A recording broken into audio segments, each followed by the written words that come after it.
Good morning everyone. আর আজকে হচ্ছে বৃহস্পতিবার, মানে লক্ষ্মীবার। এই যে লক্ষ্মী তো আমার পাশে থাকে, আর সব লক্ষ্মীকে আমার তরফ থেকে স্যালুট।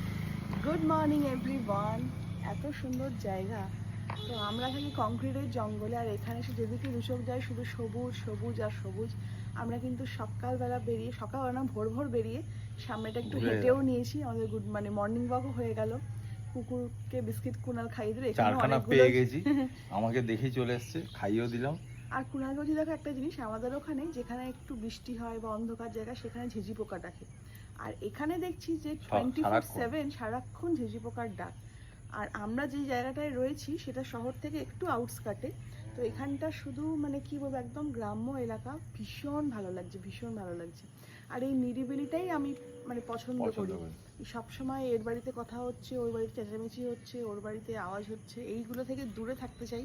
আর আমিও এমন একটা হোটেলে কিংবা হোমস্টে যেখানেই হোক, সেটা যেন একটু শান্তি থাকে। আমার প্রচুর লোক আছে, ওগুলো ভালো লাগে না। ওই জন্য আমি দীঘা ফিঘা মানে যেতে কেন চাইছিলাম না, যে ওখানে এত বেশি ক্রাউডেড মানুষের ইয়ে, এখানে যেমন একদম ফাঁকা ফাঁকা, মানে সত্যি মানে শান্তি। একদিনের জন্য হলেও পুরো মানসিক শান্তির জন্য একদম একদম অ্যাপ্রোপ্রিয়েট। তো খুব ভালো লাগছে, কিন্তু দুঃখ হচ্ছে আজকেই ছেড়ে চলে যেতে হবে। কাজ প্রচুর রয়েছে।